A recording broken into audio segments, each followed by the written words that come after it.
Alô, amigos, estamos de volta para mais um programa Despertar, produzido pelo Centro Espírita Amor e Caridade de Bauru. Ele já esteve conosco e está voltando agora para falar sobre a oração, a prece dos espíritas. Conosco mais uma vez, Rogério Sávio. Olá, Sidney, tudo bem? Olá, telespectadores, uma alegria estar aqui com vocês mais uma vez. Será que nós podemos pedir tudo para Deus? A prece é ouvida lá na espiritualidade? Qualquer um pode orar? Qualquer um em tato? Pode sim, Sidney. Podemos pedir o que a gente quiser, se vai ser atendido, que é uma questão importante. Às vezes o meu filhinho fala assim: papai, deixa eu ir dirigindo o carro até a casa da vovó? Seria normal se ele não tivesse 5 anos de idade, né? Mas então assim, é como se um pedido que ele me fizesse. Eu posso atendê-lo? Não posso. Então desse modo, se coloque no lugar de Deus, que é impossível, mas tenta. Você pede uma coisa a Deus. Será que é boa que você seja atendida? Será que não está satisfazendo só uma vaidade? Será que não vai lhe prejudicar esse pedido atendido?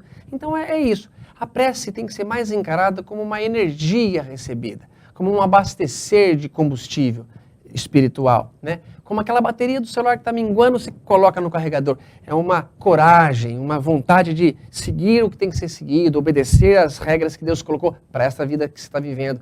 Então é mais nesse sentido de prece, né? A prece, a oração, é feita pelo homem desde que o homem é homem ou ela foi surgindo com as religiões? Todas as vezes que a gente vê historicamente, há um livro muito bacana chamado Uma Breve História do Mundo, de Geoffrey Blaine. Ele fala que em qualquer agrupamento que teve sinais de misticismo, de crenças, de práticas de adoração. Então, envolve-se isso um ato de você se conectar com Deus. E a prece seria isso, uma maneira de você se colocar em conversa, se aproximar, pensar em Deus. Então, não é a religião só que ensina a prece. Cada uma, inclusive, ensina uma maneira de orar. Mas a prece, esse abastecer, já vem desde que o ser humano começou a conseguir usar a sua faculdade cognitiva como propriedade mais evoluída. Pensar, desejar algo melhor e pedir uma proteção que às vezes está fora da matéria. É como o próprio Aristóteles chama, a metafísica. Alguém que vai além do físico. A oração é esse contato, essa possibilidade. E em todos os tempos tivemos manifestações. Por exemplo, uma pintura numa caverna de um animal, representando que se ele pintasse ali, aquele animal apareceria na casa, é uma maneira de orar, é uma maneira de pedir alguma coisa. Muito rudimentar ainda, mas o que pode fazer? Nós somos crianças que amadurecem. Uma criança pede um brinquedo de uma maneira, um adulto já pede uma outra coisa de um outro jeito. Mas é a maneira de se conectar, de manifestar um desejo que temos, e seria a oração, a reza, a prece, qualquer coisa que você queira chamar. Um criminoso, ele não se considera, mas vamos dizer, assim, aos olhos das nossas regras sociais, um criminoso, um ladrão, um sentenciado, que teoricamente fez algo de errado contra a sociedade, a oração dele é ouvida? Sim, é ouvida. Incrível que quando teve aquele atentado contra as Torres Gêmeas no World Trade Center, 11 de setembro, não foi encontrada a caixa preta. Parece que ela foi destruída junto naquele impacto. Mas era quase certo que os próprios terroristas falavam uma expressão, Allahu Akbar. Deus é grande, Deus é grande. Uma maneira deles estarem pedindo que aquele procedimento fosse bem sucedido. Não é que Deus o escuta, mas a prece, de algum modo, faz com que ele se encoraje, com que ele determine, não, eu preciso fazer isso. Kardec vai dizer que... Mas encorajar uma coisa errada, ele vai encontrar receptividade lá na divindade para se fazer. O indivíduo que começa a orar para que o assalto dele seja bem sucedido, essa oração... Como é que funciona isso, Tato? Na verdade, não é que uma entidade superior o escutará e o ajudará a praticar. Ele orando, mesmo que errado, vem uma contra-resposta e dizer, filho, isso não é bom, não faça isso. Então, é uma maneira invertida. Como filho, papai, deixa eu dirigir o carro até a vovó. Eu ouvi a oração dele, eu estou ouvindo esse pedido. A minha resposta, filhinho, não pode, é perigoso, você não tem carta, você não tem altura suficiente. Então, a oração é sempre ouvida. Se será atendida é outra questão. E eles acreditam nisso. Emmanuel, num dos seus textos, eu não sei bem qual é, mas é verdadeiro o que ele diz. Se você começar a desejar muito uma coisa, o universo vai começar a conspirar para lhe atender. Você vai começar a ter oportunidades, já que você está prestando mais atenção na circunstância, já que você quer muito que aquilo seja realizado, você vai ficar atento e isso é um desejo. O Filho de Deus tem esse poder. Mas ela será ouvida, mas não será atendida mediante uma barbaridade, como um atentado terrorista, né?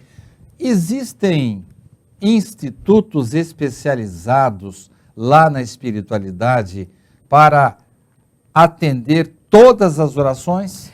Sim, todos nós temos um guia protetor, um anjo da guarda, não um mentor. E na Revista Espírita, São Luís e Santo Agostinho vão dizer que isto é missão deles, nos atender. E eles fazem isso de bom grado. Mas o atendimento, Sidney, precisa ser entendido. Se uma pessoa está num hospital internado e fala, eu queria um cigarro, eu vou atendê-lo dizendo, não, você não pode fumar, filho, isso está te prejudicando. Eu estou atendendo ele, mas não atendendo de acordo com a vontade dele. Então, isso precisa ser bem compreendido. O atendimento é feito por espíritos designados para isso, bons da escala espírita, espíritos de segunda ordem, que são nossos anjos da guarda, nossos mentores. Sempre que o pedirmos, que o invocarmos, ele nos estará conosco, nos ajudará no que é melhor para nós, não naquilo que a gente deseja. No próximo bloco eu vou perguntar para o Tato como é que funciona quando eu peço para alguém que não pode me atender. Será que alguém entra no meio para poder trazer o que há de melhor ali? Ou será que essa prece simplesmente ela se esvai no céu? Todas orações são atendidas ou pelo menos ouvidas? Não saia daí. Voltamos já já para o nosso próximo bloco.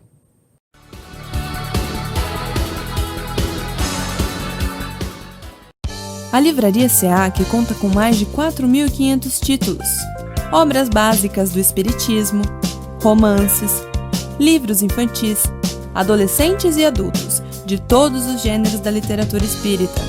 E mais, a Livraria SEAC oferece o Clube do Livro, onde o sócio paga uma pequena mensalidade e retira uma obra diferente a cada mês. Aqui você também encontra agendas, DVDs, CDs de músicas instrumentais, CDs de palestras, audiolivros e livros de bolso com mensagens diárias. Para as crianças, a Livraria SEAC tem um cantinho especial, com cadeiras e mesinhas, para que os pequenos possam desfrutar de uma boa leitura com conforto. Outro espaço especial da livraria são as prateleiras reservadas à obra completa de Richard Simonetti, consagrado autor espírita. Todo o lucro arrecadado pela livraria é revertido para as obras do SEAC. Venha nos visitar e conheça ótimas opções para sua leitura e para presentear quem você ama. Livraria SEAC.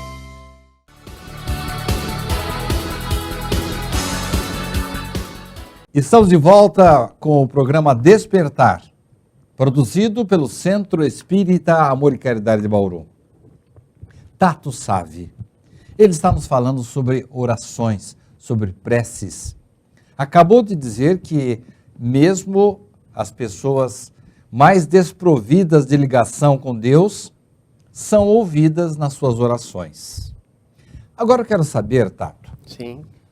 Há um caso narrado por André Luiz, um dos nossos mentores, em que uma menina, uma jovem, muito ligada lá na espiritualidade, faz uma oração sentida para sua mãe, mas a sua mãe está ali ao seu lado, obsidiando a sua madrasta. E essa oração, ela não pode ser ouvida pela mãe. Ela se perde? Não, jamais se perde. Há espíritos designados para nos atender. Inclusive, Allan Kardec sempre nos aconselha. Morreu o papai, morreu a mamãe, eles não viraram santos. Não é porque morte aconteceu que eles estão podendo e dispostos a lhe atender. Então ele orienta em que, inclusive, nós não oremos pedindo ao pai que venha proteger, que venha aconselhar. Ele, às vezes, pode estar numa situação de desequilíbrio e isso o atrapalha. Como se você mesmo encarnado pede a alguém que lhe ajude e ele não pode ajudar. Incomoda, machuca. Mas ele sempre pede que você ore pelos espíritos superiores, ore a Jesus por aquela pessoa, ore por ele. Mas então, se eu peço à mamãe achando que ela pode me ajudar, um bom espírito nos ajudará. No Evangelho segundo o Espiritismo, Kardec dá um exemplo fantástico. Ele fala, um homem está perdido no deserto. A sede o martiriza horrivelmente. Desfalecido cai por terra, ora a Deus e aguarda. Aí ele coloca, nenhum anjo lhe virá dar de beber. Contudo, um bom espírito vai lhe estimular, filho, levante-se e vá por aquele caminho. Então ele exige do homem, a força é dele, levanta, vai.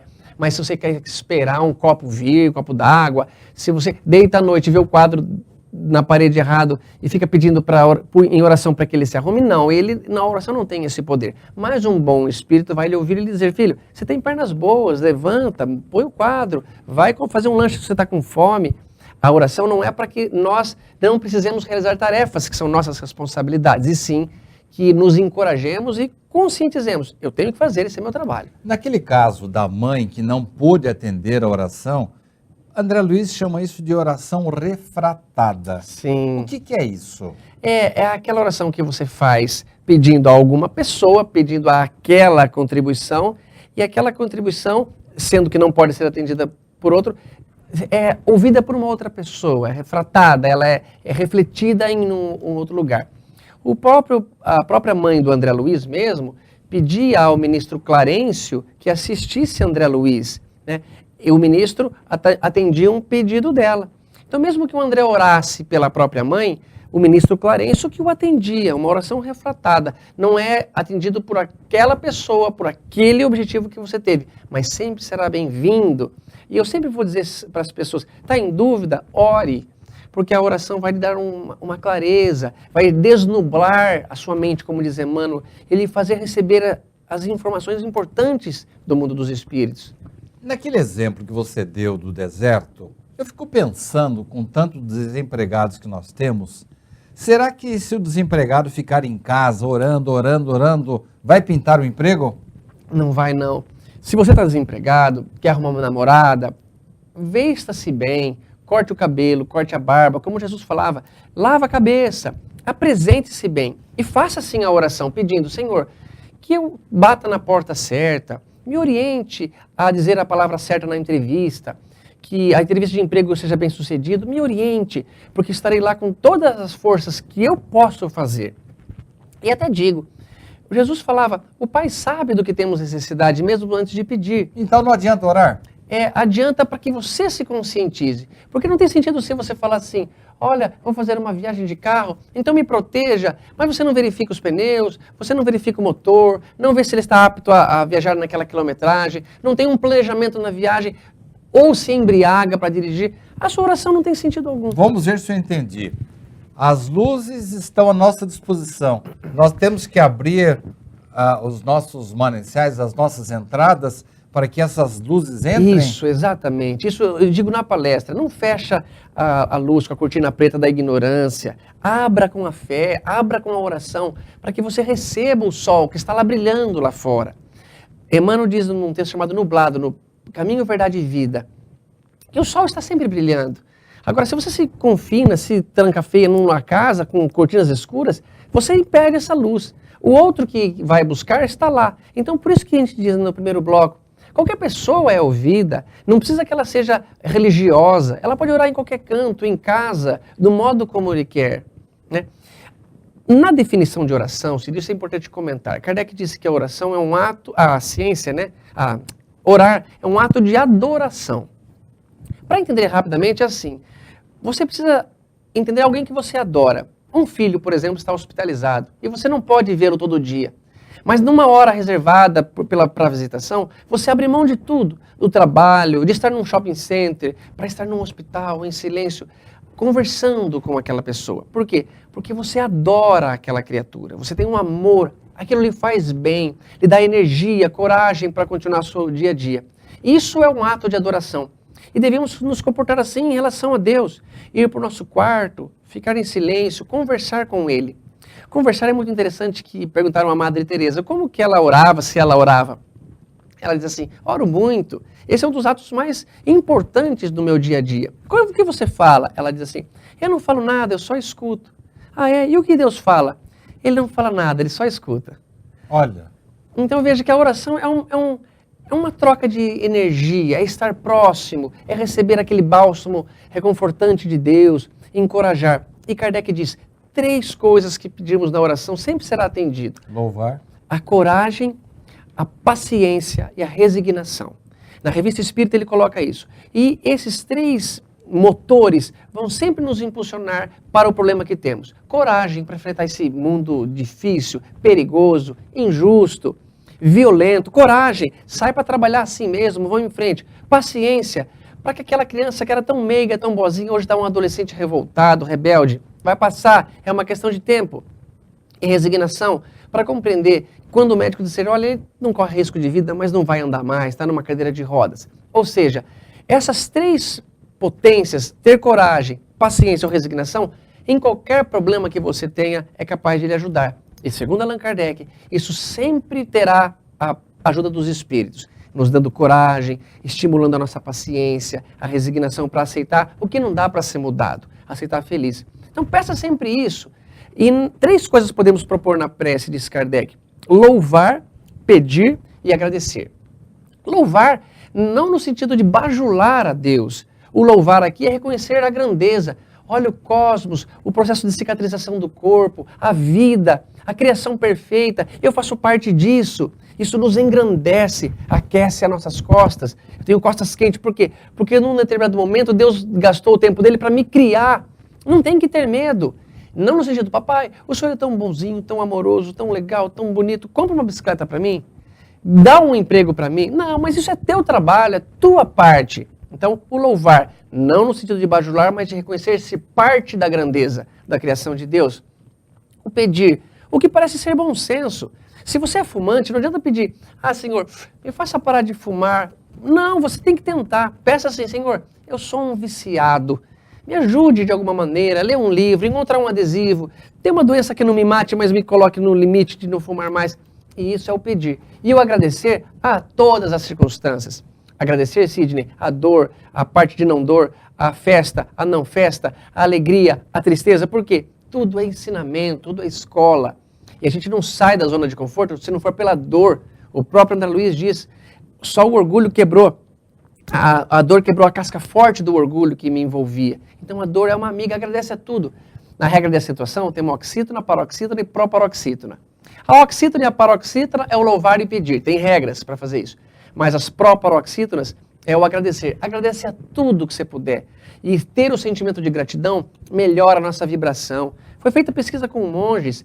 Eles vibravam num recipiente com água, a gratidão. E num outro, pessoas com ódio, com mágoa. E depois olharam a forma molecular daquilo. É impressionante a diferença. Então, só de você ser grato a uma topada que você deu, te ajuda a prestar mais atenção e melhora o teu astral, melhora a tua molécula que habita o seu corpo, de água, não é?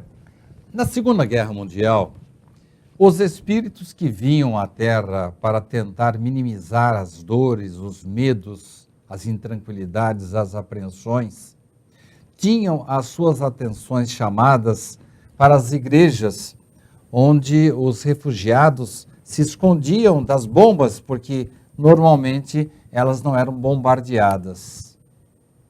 Qualquer religião é bem vista pela espiritualidade, porque os espíritos viam aquelas luzes lá de cima e eram as pessoas orando Sim. nas igrejas. Então, a oração do evangélico, do católico, do espírita e do ateu são igualmente consideradas? Sim, somos todos filhos de Deus. É como se pensássemos nós, temos 10 filhos. Um é totalmente diferente do outro, torce para um time diferente, gosta de uma coisa, de uma comida, outra. E todos eles são amados por nosso Pai. Não é a religião que é um rótulo que nos identifica, oh, esse filho é querido, esse será salvo, aquele não. Todas são bem-vindas. E ore com o teu coração, sem se preocupar em repetir muito as palavras. Jesus disse... Daqui a pouco eu vou perguntar sobre isso. Legal. Então eu não vou nem entrar muito nessa parte. Você tem que orar com o seu pensamento, com sua oração em qualquer situação. Podem te escravizar, te amarrar, te amordaçar. Você tem a faculdade cognitiva, o pensamento totalmente livre. E é lá que está a faculdade de orar. Pensar em Deus. Então todas são bem-vindas. Rapidamente, Sidney, ou fica próximo bloco, mas há uma belíssima poesia de Alta de Souza sobre a prece. Eu falo no próximo. Você vai encerrar o programa com ela. Beleza. Não saia daí. Voltamos já já com Tato Save falando sobre a oração, sobre a prece.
Estamos de volta para o último bloco do programa de hoje com Tato Savvi falando sobre a oração.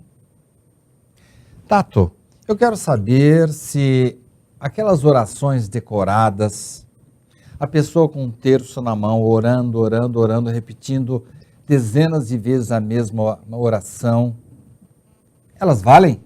Ó, Jesus respondeu essa pergunta no nosso livro sagrado, na nossa Bíblia.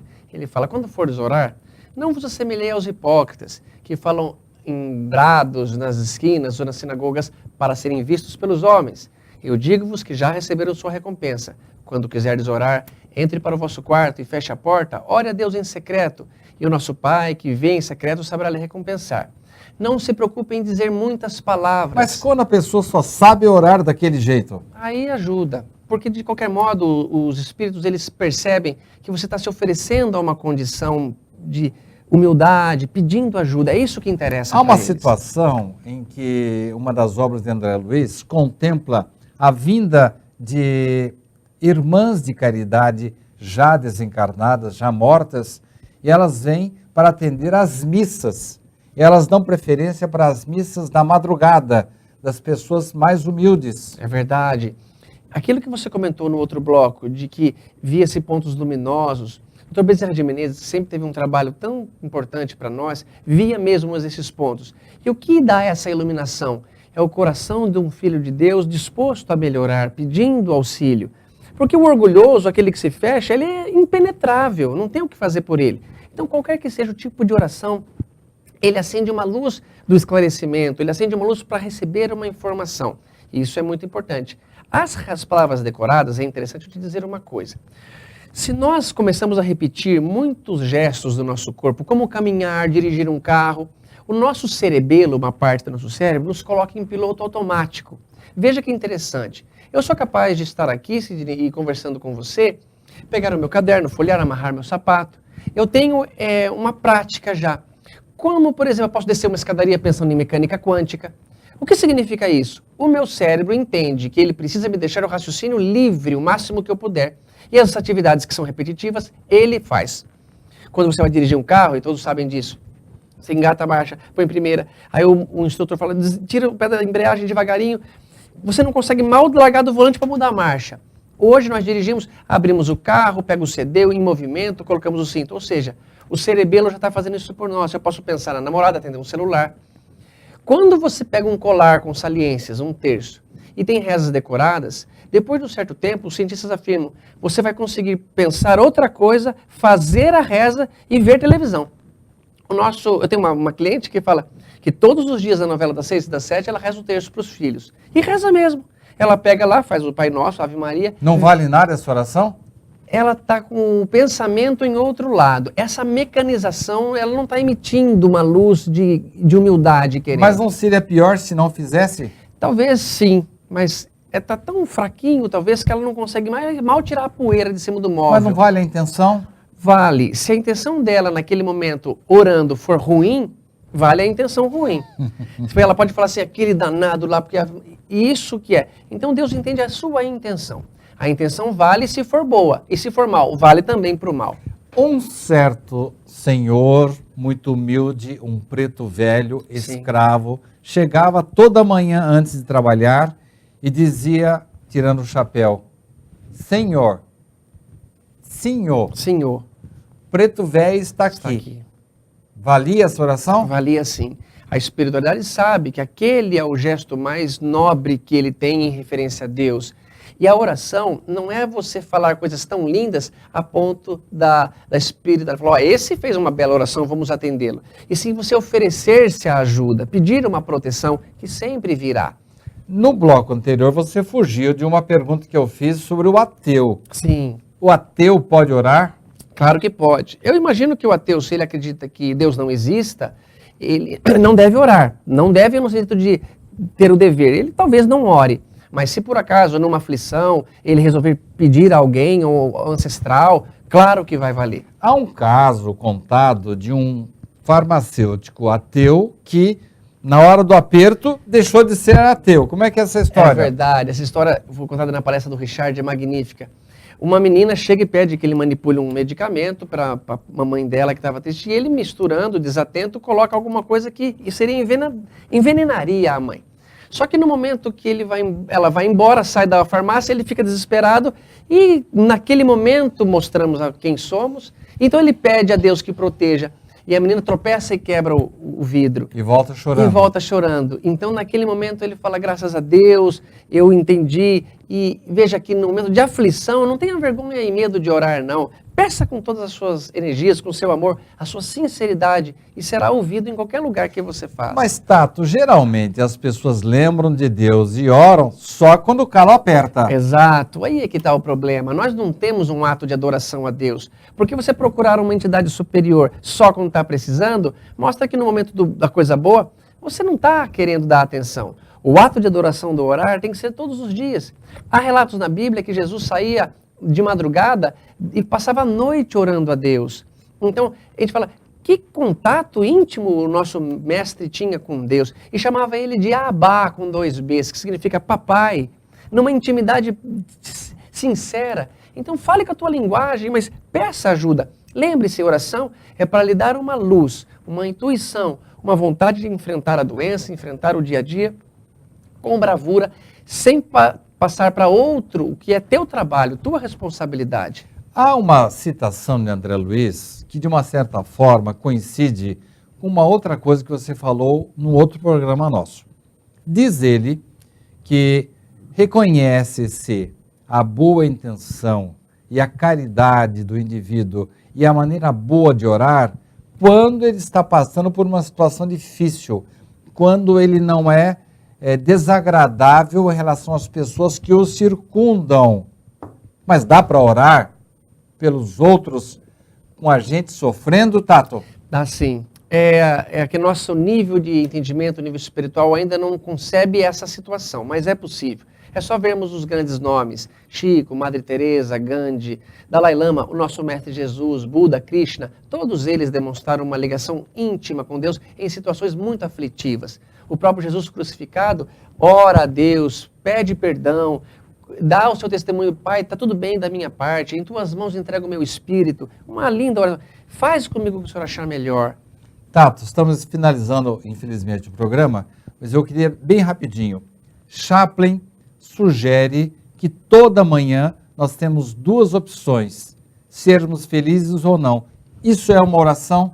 Sim, é uma escolha. A oração lhe ajuda a escolher ser feliz, porque você vai se livrar do mal, se livrar daquela preocupação, do sentido ruim da preocupação, de que você é incapaz, que você não consegue. Chaplin tem toda a razão. E Allan Kardec diz que o primeiro ato, quando acordamos, a primeira atitude é orar, pôr-se em comunicação com Deus. Obrigado pela sua presença. Gostaríamos que você encerrasse nosso programa com a sua oração, a prece de Caritas. É uma poesia de Alta de Souza, lindíssima. Desculpe, que pode nada. falar. Está escrita no Parnaso de Além Túmulo, mensagem fraterna, ela diz assim: meu irmão, tuas preces mais singelas são as ouvidas no espaço ilimitado, mas sei que às vezes choras consternado ante o silêncio da força que interpelas. Volte ao teu templo interno abandonado, a maior de todas as capelas, e as respostas mais lúcidas e belas hão de fazer-te alegre e deslumbrado. Ouça o teu coração em cada prece, Deus responde em ti mesmo e te esclarece com a força eterna da consolação. Compreenderás então essa dor que te domina, numa linguagem pura e peregrina, da voz de Deus dentro do seu coração. Muito obrigado, Tato. Obrigado a você, meu amigo. Muito obrigado a você, caro ouvinte, pela sua atenção. Até a próxima semana.